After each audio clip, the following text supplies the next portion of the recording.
ಅದಕ್ಕೆ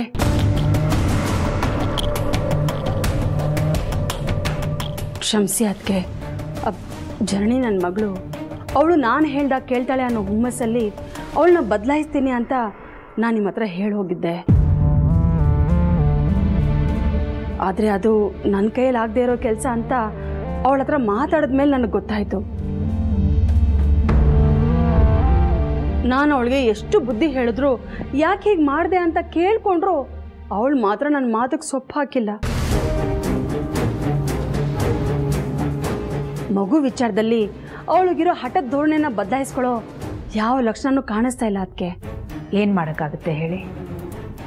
ತಾಯಿ ಸ್ಥಾನದಲ್ಲಿ ನಿಂತು ತಿದ್ದಿ ಬುದ್ಧಿ ಹೇಳೋ ಕೆಲಸನ ನೀವು ಮಾಡಿದ್ದೀರಾ. ಆದರೆ ಅವಳು ಕೇಳಲಿಲ್ಲ ಅಂದರೆ ಯಾರು ಏನೂ ಮಾಡೋಕ್ಕಾಗಲ್ಲ. ಇದು ಹೀಗೆ ಆಗ್ತಿದ್ರೆ ಮುಂದೇನು ಮಾಡೋದು? ಅದಕ್ಕೆ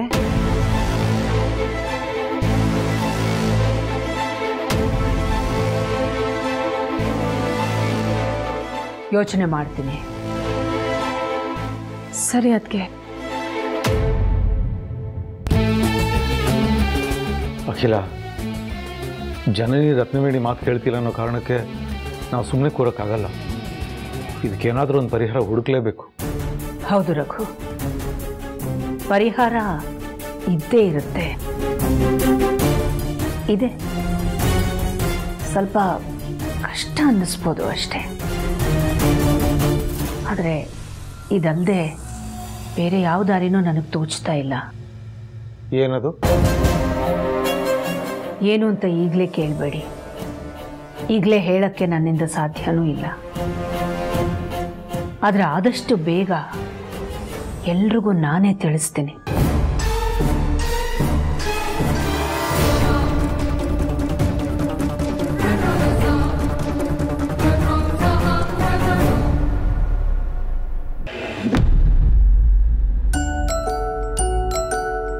ಪುಟಾಣಿ, ಎಲ್ಲಿಗೆ ಹೋಗ್ತಿದ್ಯಾ ಬಂಗಾರಿ?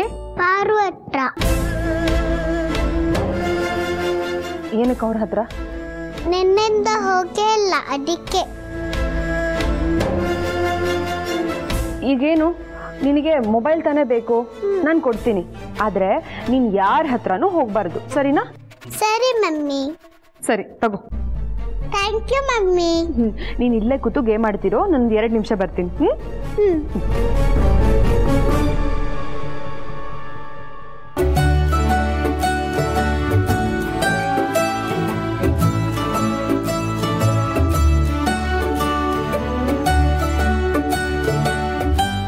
ಬಂಗಾರಿ, ಏನ್ ಕಂದ ಯಾವಾಗ್ಲೂ ಫೋನ್ ನೋಡ್ಕೊಂಡು ಕೂತಿರೋದ? ನೆನ್ನೆ ಶಾಲೆಯಲ್ಲಿ ಕೊಟ್ಟಿದ್ದನ್ನ ನೀನ್ ಬರ್ದೇ ಇಲ್ವಂತಲ್ಲ ಕಂದ, ಈಗ ಬರೀತ್ಯಾ?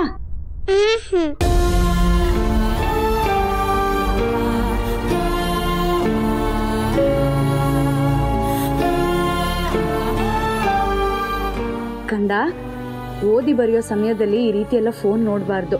ನೀನ್ ಜಾಣ ಮರಿ ಅಲ್ವಾ? ಈಗ ಪಾರು ಹೇಳಿದ ಮಾತು ಕೇಳ್ತೀಯ ಅಲ್ವಾ ಕಂದ? ನೀನ್ ನನ್ನ ಕೆಟ್ಟೋಳು ಅಂದ್ರೂ ನಂಗೆ ಏನೂ ಬೇಜಾರಿಲ್ಲ. ನಿನ್ ಮೇಲಿರೋ ಪ್ರೀತಿ ನನ್ಗೆ ಯಾವತ್ತೂ ಕಮ್ಮಿ ಆಗಲ್ಲ ಕಂದ. ನಿನ್ ದಮ್ಮಯ್ಯ ಅಂತೀನಿ ಬಂಗಾರಿ, ಫೋನ್ ಕೊಡು. ಈಗ ನೀನ್ ಬರೀತ್ಯಾ?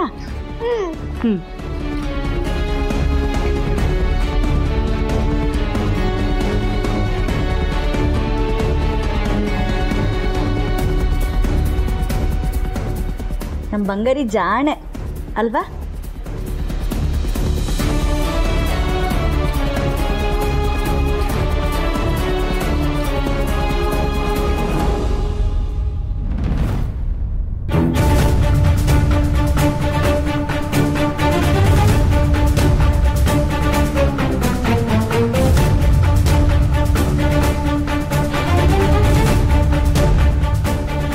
ಪುಟಾಣಿ, ಯಾಕೆ ಫೋನ್ ನೋಡ್ತಿಲ್ವಾ?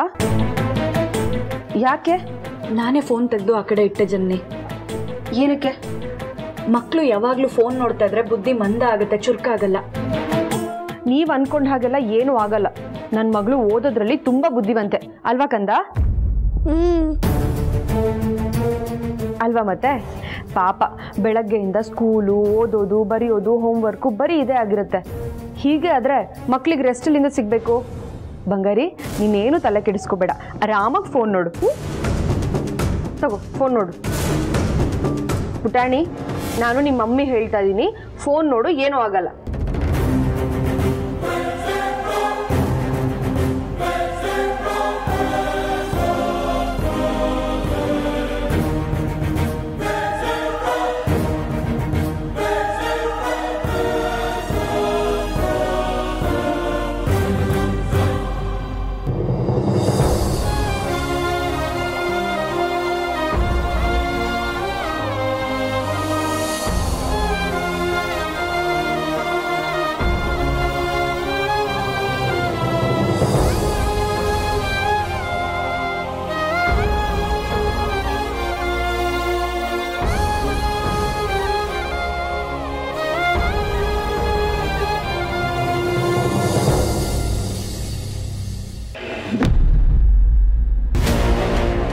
ಇಷ್ಟು ದಿವಸ ನಮ್ಮ ಪುಟಾಣಿ ಪಾರು ಪಾರು ಅಂತ ನನ್ನ ಸೆರ್ಗಿಡ್ಕೊಂಡು ನನ್ನ ಹಿಂದೆನೇ ಸುತ್ತಾಡ್ತಾ ಇದ್ಲು.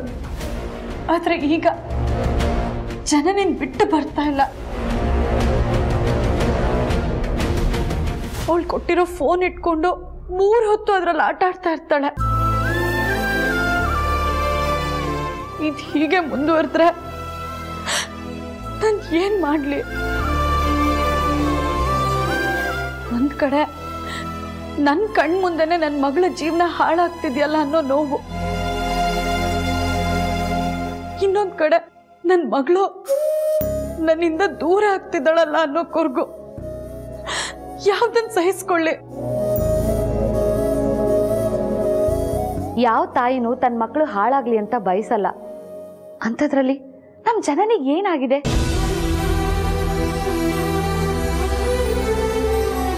ನಿನ್ಮೇಲಿರೋ ಕೋಪಕ್ಕೋಸ್ಕರ ಪುಟಾಣಿ ಕೈಲಿ ಫೋನ್ ಕೊಟ್ಟು ಕೆಟ್ಟ ಅಭ್ಯಾಸನ ಮಾಡಿಸ್ತಾರ? ನೀನ್ ಅಲ್ಲೇ ಅವಳಿಗೆ ಜೋರ್ ಮಾಡಿ ಹೇಳ್ಬೇಕು ತಾನೆ ಇದ್ ಮಾಡ್ತಿರೋ ತಪ್ಪು ಅಂತ. ಈಗ ಪ್ರಶ್ನೆ ಮಾಡ್ತಾ ಇದ್ರೆ ಅದೇ ಅಭ್ಯಾಸನ ಮುಂದುವರಿಸ್ತಾಳೆ. ಆಮೇಲೆ ನಮ್ಮ ಮಗಳ ಭವಿಷ್ಯ ತಾನೇ ಹಾಳಾಗೋದು. ಮೊಬೈಲ್ ನೋಡಿದ ಕೂಡಲೇ ಮಕ್ಕಳು ಹಾಳಾಗ್ತಾರೆ ಅಂತ ಹೇಳೋಕ್ಕಾಗಲ್ಲ. ಆದರೆ ಮಕ್ಕಳ ಕೈಯಲ್ಲಿ ಮೊಬೈಲು ಕೆಟ್ಟದ್ದು ಅನ್ನೋದಂತೂ ಸತ್ಯ. ಇದು ಜನನಿಗೂ ಗೊತ್ತು. ಆದರೂ ಅವಳು ನಮ್ಮಗಳಿಂದ ಲಕ್ಷ್ಮೀ ಪುಟ್ಟಿನ ದೂರ ಇಡಬೇಕು ಅಂತ ಹೀಗೆಲ್ಲ ಮಾಡ್ತಿದ್ದಾಳೆ.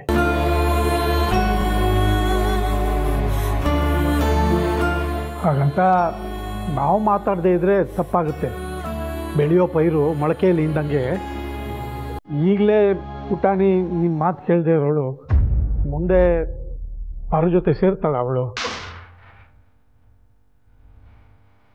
ಜನನಿ ನನಗೆ ಎಷ್ಟೇ ಅವಮಾನ ಮಾಡಿದ್ರು, ನಮ್ಮ ಪುಟಾಣಿ ಎಷ್ಟೇ ಒರಟಾಗಿ ನಡ್ಕೊಂಡ್ರು ನಾನು ತಾಳ್ಮೆ ಕಳ್ಕೊಳ್ಳೋದಿಲ್ಲ. ಹೇಗಾದರೂ ಮಾಡಿ ಜನನಿ ಮನ್ಸು ಗೆಲ್ಲೋದಕ್ಕೆ ಪ್ರಯತ್ನ ಪಡ್ತೀನಿ. ಆಮೇಲೆ ನಿಧಾನಕ್ಕೆ ನೀನು ಮಾಡ್ತಾ ಇರೋ ತಪ್ಪು ಅಂತ ಅವಳಿಗೆ ಬುದ್ಧಿ ಹೇಳ್ತೀನಿ. ಯಾವುದೇ ಕಾರಣಕ್ಕೂ ಅವಳ ಹತ್ರ ನಾನು ಕಠಿಣವಾಗಿ ನಡ್ಕೊಳ್ಳೋದಿಲ್ಲ. ನಾನು ಹಾಗೆ ಕಠಿಣವಾಗಿ ನಡ್ಕೊಂಡ್ರೆ ಅವಳಿಗೆ ಅವಮಾನ ಆದ ಹಾಗಾಗುತ್ತೆ. ಅವಳಿಗೆ ಅವಮಾನ ಆಯಿತು ಅಂದರೆ ಮತ್ತೆ ಅವಳು ನನ್ನ ಹತ್ರ ಮೊದಲಿನ ಥರನೇ ನಡ್ಕೋತಾಳೆ. ಈಗೇನು ಅವಳು ಖುಷಿ ಖುಷಿಯಾಗಿ ನಿನ್ನನ್ನು ಮಾತಾಡಿಸ್ತಾ ಇದ್ದಾಳ? ಇಲ್ಲ ತಾನೆ, ಎಷ್ಟು ಬೇಕೋ ಅಷ್ಟೇ ಮಾತಾಡ್ತಿದ್ದಾಳೆ. ಪರವಾಗಿಲ್ಲ. ಹಾಗಂತ ಅವಳ ಹತ್ರ ನಾನು ನಿಷ್ಠೂರ ಕಟ್ಕೊಂಡ್ರೆ ಊರಲ್ಲಾಗಿತ್ತಲ್ಲ ಮತ್ತೆ ಅದೇ ಥರ ಆಗುತ್ತೆ ಇಲ್ಲೂ. ಅದರಿಂದ ಮತ್ತೆ ಅತ್ಯಮ್ಮ ಚಿಂತೆ ಮಾಡೋ ಹಾಗಾಗುತ್ತೆ. ಇಲ್ಲ, ನನ್ನಿಂದ ಈ ಮನೆ ನೆಮ್ಮದಿ ಹಾಳಾಗಬಾರ್ದು. ಸ್ವಲ್ಪ ತಡ ಆದರೂ ಪರವಾಗಿಲ್ಲ. ಜನನಿ ಪುಟಾಣಿ ಇಬ್ಬರು ಮನಸ್ಸನ್ನು ಗೆಲ್ಲೋ ಪ್ರಯತ್ನ ಮಾಡ್ತೀನಿ. ನಿನ್ನ ತಾಳ್ಮೆನ ಹೊಗಳಬೇಕು ಅಥವಾ ನೀನು ಹೇಳ್ತಿರೋದೇ ಸರಿ ಅಂತ ನಾವು ಒಪ್ಕೋಬೇಕು, ಒಂದು ಗೊತ್ತಾಗ್ತಿಲ್ಲ ಪಾರು. ಒಟ್ಟಿನಲ್ಲಿ ಪುಟಾಣಿ ಮೊದಲಿನ ಥರ ನಿನ್ನ ಹತ್ರ ಪ್ರೀತಿಯಿಂದ ಬರಬೇಕು, ಅದೇ ನಮ್ಮೆಲ್ಲರ ಆಸೆ.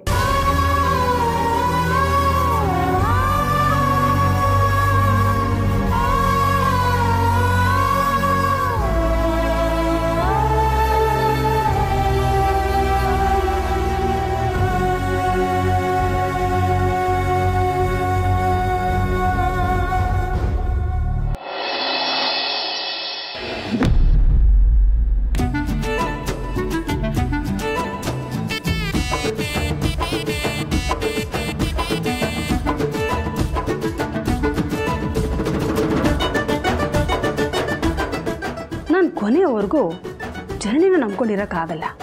ಹಾಗೆ ನನ್ನ ಮದುವೆ ಆಗೋ ಹುಡುಗನಿಗೆ ಇನ್ಯಾರೋ ಭಿಕ್ಷೆ ಬೇಡಿ ದುಡ್ಡು ತಂದು ಕೊಡೋವರೆಗೂ ಕಾಯ್ತಾ ಕೂತ್ಕೊಂಡ್ರೆ ನಾನು ಮುದುಕೆ ಆಗಿಬಿಡ್ತೀನಿ. ನನ್ನ ಪ್ರೇಮ ಕವಿ ಮಾತಾಡ್ದನ್ನ ಕೇಳಿಸ್ಕೊಂಡ್ರೆ ಅವನು ನಿಜವಾಗ್ಲೂ ಕೋಟೆ ಅಧಿಪತಿನೇ ಅನ್ಸತ್ತೆ. ನಾನು ಅವನ್ನ ಮದುವೆ ಆದರೆ ಅವನ ಇಡೀ ಆಸ್ತಿಗೆ ನಾನೊಬ್ಬಳೇ ಒಡತಿ. ಆಗ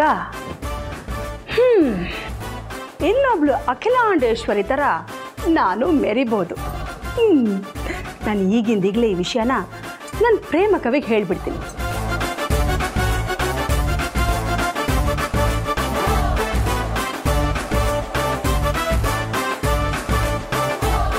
ಅರೆ, ಈ ಕಿರಿಕ್ ರಾಣಿ ಯಾಕೆ ಫೋನ್ ಮಾಡ್ತಾ ಇದ್ದಾಳೆ? ಅದು ಬೆಳಗ್ಗೆನೆ. ಓಹೋ, ಲವ್ವರ್ನ ನೆನೆಸ್ಕೊಂಡಿರ್ಬೇಕು.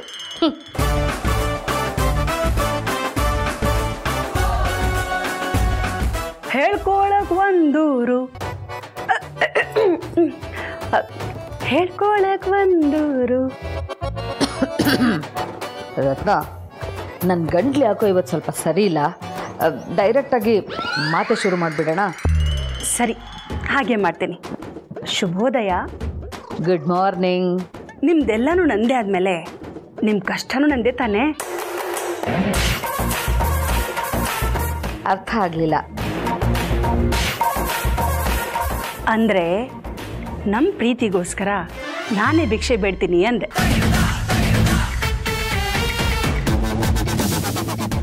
ಏನು, ನೀನು ಭಿಕ್ಷೆ ಬಿಡೋದಾ? ಬೇಡ ನನ್ನ ರತ್ನ, ನೀನು ಕಷ್ಟಪಡೋದನ್ನ ನನ್ನ ಕೈಲಿ ನೋಡೋಕ್ಕಾಗಲ್ಲ. ನಿಮಗೋಸ್ಕರ ನಾನು ಏನು ಬೇಕಾದರೂ ಮಾಡ್ತೀನಿ. ಅಂಥದ್ರಲ್ಲಿ ನಾನು ಭಿಕ್ಷೆ ಬೇಡೋದ್ರಿಂದ ನನಗೆ ಯಾವ ಅವಮಾನನೂ ಆಗಲ್ಲ. ನೀವೇನು ತಲೆ ಕೆಡಿಸ್ಕೋಬೇಡಿ. ಒಟ್ಟಿನಲ್ಲಿ ಆದಷ್ಟು ಬೇಗ ನೀವು ನನ್ನ ಮದುವೆ ಆಗಿ ಈ ಸೆರೆಮನೆಯಿಂದ ನನ್ನ ಬಿಡುಗಡೆ ಆಗೋ ಹಾಗೆ ಮಾಡಿ. ಓಹೋ, ನಿನಗೆ ನಮ್ಮ ಅರಸನ ಕೋಟೆ ಜೈ ಥರ ಅನ್ನಿಸ್ತಾ ಇದೆಯಾ? ಎಲ್ಲ ಕುನ್ನಿ. ಯಾಕೆ ರತ್ನ, ಅಲ್ಲಿರೋದಕ್ಕೆ ಕಷ್ಟ ಆಗ್ತಿದ್ಯಾ? ಹೌದು, ಒಂದೊಂದು ದಿನಾನು ಒಂದೊಂದು ಯುಗ ಅನ್ನಿಸ್ತಿದೆ. ಆದಷ್ಟು ಬೇಗ ನೀವಿಲ್ಲಿಗೆ ಬಂದು ನನ್ನ ಕರ್ಕೊಂಡು ಹೋಗಿ. ನಿಮ್ಮ ದಮ್ಮಯ್ಯ ಅಂತೀನಿ. ಸರಿ, ಡೋಂಟ್ ವರಿ. ನೀನು ಆದಷ್ಟು ಬೇಗ ಭಿಕ್ಷೆ ಬಿಡೋದಕ್ಕೆ ರೆಡಿ ಆಗು. ಅದ್ರ ಬಗ್ಗೆ ನಿನ್ಗಿನ್ನೊಂದ್ಸಲ ಫೋನ್ ಮಾಡಿ ನಾನು ಡೀಟೇಲ್ ಆಗಿ ಹೇಳ್ತೀನಿ. ಹಾಂ, ಹಾಗೆ ದುಡ್ಡನ್ನ ಎಲ್ಲಿಗೆ ತಂದು ತಲುಪಿಸ್ಬೇಕು ಅಂತಲೂ ಹೇಳ್ತೀನಿ. ಸರಿ, ಬಾಯ್.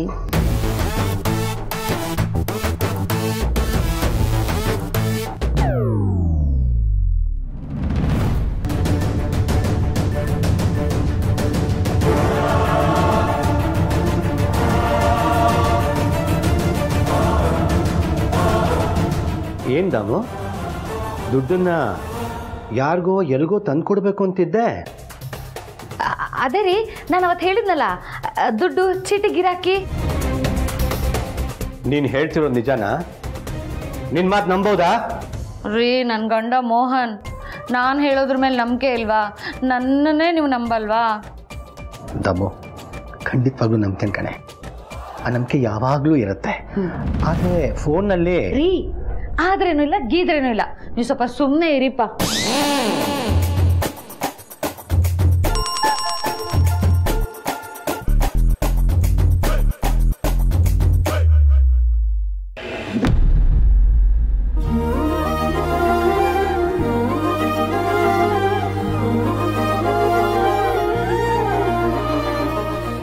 ಅತ್ಯಮ್ಮ, ಕಾಫಿ. ಇವಾಗಲೇ ಬೇಡಮ್ಮ, ನಾನು ರಘು ದೇವಸ್ಥಾನಕ್ಕೆ ಹೋಗಿ ಬರ್ತೀವಿ. ಹೋಗಿ ಬಂದಮೇಲೆ ತಿಂಡಿ ಕಾಫಿ ಎಲ್ಲ ತಗೋತೀವಿ.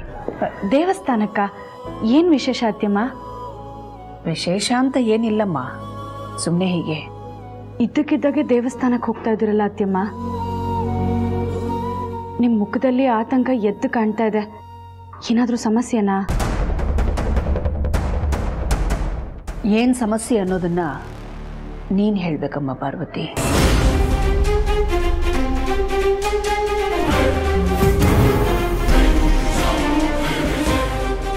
ಆ ಥರ ಯಾವ ಸಮಸ್ಯೆನೂ ಇಲ್ಲ ಅತ್ಯಮ್ಮ, ನಾವೆಲ್ಲರೂ ಚೆನ್ನಾಗೇ ಇದ್ದೀವಲ್ಲ.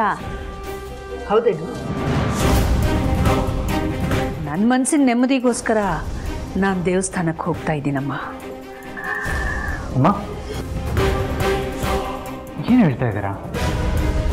ನಿಮ್ಮ ಮನಸ್ಸಿಗೆ ನೆಮ್ಮದಿ ಸಿಗದೇ ಇರುವಂಥದ್ದು ಮನೇಲಿ ಏನಾಗ್ತಾ ಇದೆ?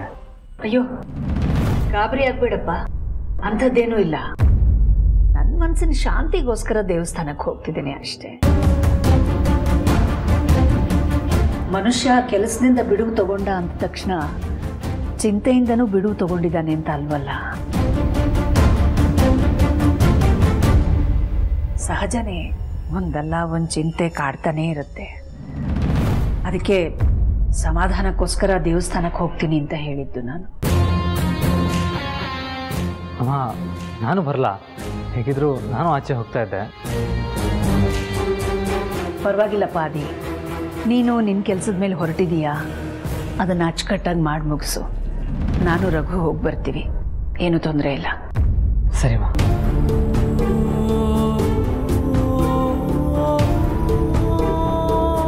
ಪಾರು, ಅಮ್ಮ ಯಾಕೋ ಬೇಜಾರಲ್ಲಿದ್ದಾರೆ ಅಂತ ನಿನಗೆ ಅನ್ನಿಸ್ತಾ ಇಲ್ವಾ?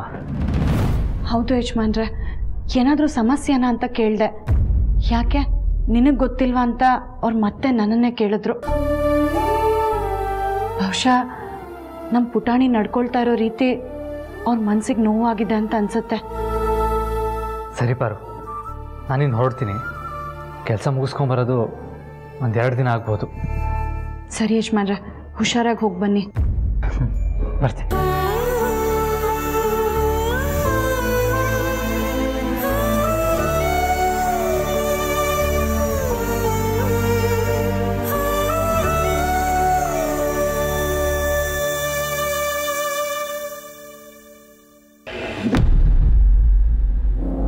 ಕುಮಾರ್, ನಾನಿವತ್ತು ಯಾವುದೇ ಕಾರಣಕ್ಕೂ ಆಫೀಸಿಗೆ ಬರಲ್ಲ, ಮನೇಲೇ ಇರ್ತೀನಿ ಅಂತ ಇನ್ಫಾರ್ಮ್ ಮಾಡಿದ್ದೆ ತಾನೆ? ಎಸ್ ಮ್ಯಾಮ್, ಮಾಡಿದ್ದೆ. ಮಾಡಿದ್ಮೇಲೂ ಮೀಟಿಂಗ್ ಫಿಕ್ಸ್ ಮಾಡ್ಕೊಂಡಿದ್ದೀರಲ್ಲ, ಅದು ನನ್ನ ಪರ್ಮಿಷನ್ ಇಲ್ದೇನೆ. ಮ್ಯಾಮ್, ಅದು ಜಯ ಅವ್ರಿಗೆ ಇನ್ಫಾರ್ಮ್ ಮಾಡಿದ್ದೆ. ಆಫೀಸಲ್ಲಿ ಮೀಟಿಂಗ್ ಅಟೆಂಡ್ ಮಾಡೋದು ನಾನಾ ಜಯನಾ? ನೀವೇ ಮ್ಯಾಮ್. ಮತ್ತೆ ಇನ್ಫಾರ್ಮ್ ಮಾಡ್ಬೇಕಾಗಿರೋದು ನನಗ ಜಯ ಅವ್ರಿಗ? Sorry ma'am. ನೋಡಿ, ನೀವದ್ ಏನ್ ಮಾಡ್ತಿರೋ ನನಗೆ ಗೊತ್ತಿಲ್ಲ. ಇಮಿಡಿಯೇಟ್ ಆಗಿ ಪೋಸ್ಟ್ಪೋನ್ ಮಾಡಿ. ಯಾವ ಡೇಟು ಅಂತ ನಾನು ನಾಳೆ ಇನ್ಫಾರ್ಮ್ ಮಾಡ್ತೀನಿ. Okay ma'am.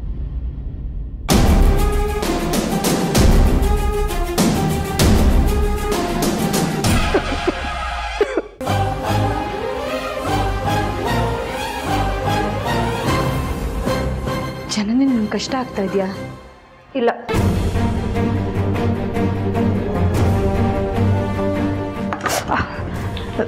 ಏನಾಯ್ತು ಜನನಿ? ಏನೂ ಇಲ್ಲ. ನಿನಗೆ ಯಾಕೆ ತೊಂದರೆ? ನಾನು ಮಾಡ್ತೀನಿ, ಕಡೆ ಬಾ. ನನಗೇನು ತೊಂದರೆ ಆಗ್ತಿಲ್ಲ, ಕಷ್ಟನೂ ಆಗ್ತಿಲ್ಲ. ನಾನು ಆರಾಮಾಗೆ ಮಾಡ್ತಾ ಇದ್ದೀನಿ. ಜನನಿ, ಇದೆಲ್ಲ ನನ್ನ ಕೆಲಸ. ನೀನು ಯಾಕೆ ಸುಮ್ಮನೆ ತೊಂದರೆ ತಗೋತಾ ಇದೆಯಾ? ನಿನಗೆ ಮನೆ ಕೆಲಸ ಎಲ್ಲ ಕಷ್ಟ ಆಗುತ್ತೆ. ನೀನೇನಿದ್ರು ಆಫೀಸ್ ಕೆಲಸ ಮಾಡೋದಷ್ಟೇ.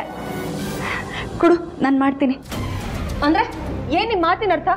ನೀವು ಮಾಡೋ ಮನೆ ಕೆಲ್ಸದ ಮುಂದೆ ನಾನು ಆಫೀಸಿಗೆ ಹೋಗಿ ಮಾಡೋ ಕೆಲಸ ಏನೋ ಅಲ್ಲ ಅಂತನಾ? ಅಯ್ಯೋ ಜನನಿ, ನಾನೆಲ್ಲ ಹಾಗಂದೆ. ನೀನು ಯಾಕೆ ಏನೇನೋ ತಪ್ಪು ತಿಳ್ಕೊತಾ ಇದೆಯಾ? ತಪ್ಪು ತಿಳ್ಕೊಳ್ತಿರೋದು ನಾನಲ್ಲ. ನೀವ್ ಮಾಡೋ ಮನೆ ಕೆಲ್ಸದ ಮುಂದೆ ನಾನ್ ಮಾಡೋ ಕೆಲಸ ಏನೂ ಅಲ್ಲ. ನೀವೇ ಗ್ರೇಟ್ ಅನ್ನೋ ತರ ಮಾತಾಡ್ತಿದ್ದೀರಲ್ಲ. ಮನೆ ಕೆಲ್ಸನ ಯಾರು ಬೇಕಾದ್ರೂ ಬಂದು ಮಾಡ್ತಾರೆ. ಅದೇ ನಂತರ ಹೊರಗಡೆ ಹೋಗಿ ಆಫೀಸ್ ಕೆಲಸ ಮಾಡೋದು ಎಷ್ಟು ಕಷ್ಟ ಅಂತ ನಿಮ್ ತರ ಮನೇಲಿರೋರಿಗೆ ಏನ್ ಅರ್ಥ ಆಗುತ್ತೆ? ಯಾಕೆ ಜನನಿ ಏನೇನೋ ಮಾತಾಡ್ತಾ ಇದೆಯಾ? ನಿನ್ ಬಗ್ಗೆ ನಾನು ಯಾಕೆ ಹಾಗೆ ತಿಳ್ಕೊಳ್ಳಿ?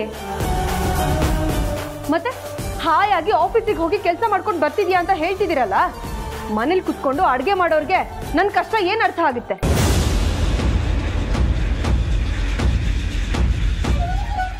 ಮನೇಲಿ ಅಡುಗೆ ಕೆಲಸ ಮಾಡೋದಲ್ಲ, ದೊಡ್ಡ ಕಂಪನಿ ಜವಾಬ್ದಾರಿನ ತಗೊಂಡು ನಂತರ ಅದನ್ನ ನಿಭಾಯಿಸೋದಿಕ್ ಬರುತ್ತಾ ನಿಮಗೆ?